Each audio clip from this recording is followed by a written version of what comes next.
First, we measure it out as close as we can to 0.12 grams of copper amine to create our stock solution.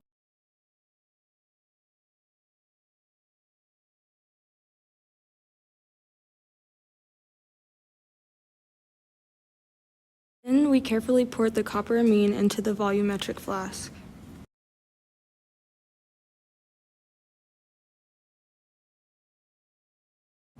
Once the salt is in the flask, we take a small amount of water to dissolve our copper amine to create our stock solution.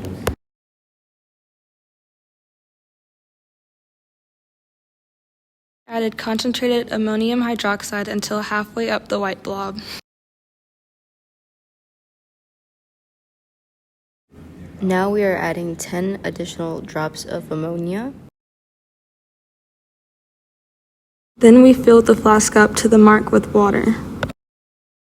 Our calculations begin by determining the amount of copper amine in our stock solution. In the end, we determined that we're starting off with 0.019 molar of copper amine. We began the dilution by priming the pipette.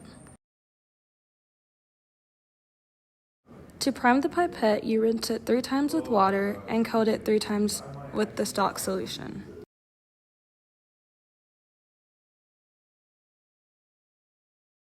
For this experiment, we will be making 3 dilutions. To create the 3 dilutions, we will be adding 10 milliliters of the previous solution into a new volumetric flask and filling it up to the line with water. For example, for the first dilution, we will add 10 milliliters of the stock solution to the volumetric flask, then fill it up with water, and so forth.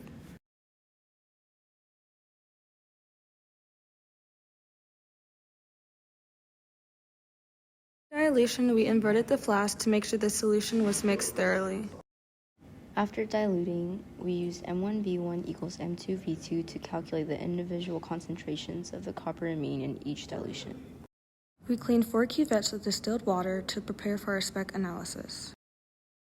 Before using the spectrophotometer, we will be creating a blank that was made with half water and half ammonia. Remaining cuvettes with stock and diluted solutions to use in the spec.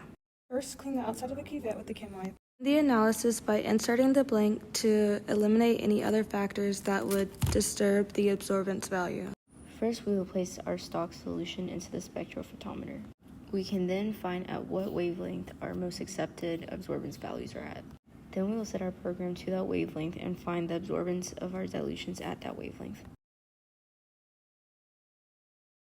Once the absorbance values of the dilutions are found, write them down. Lastly, clean.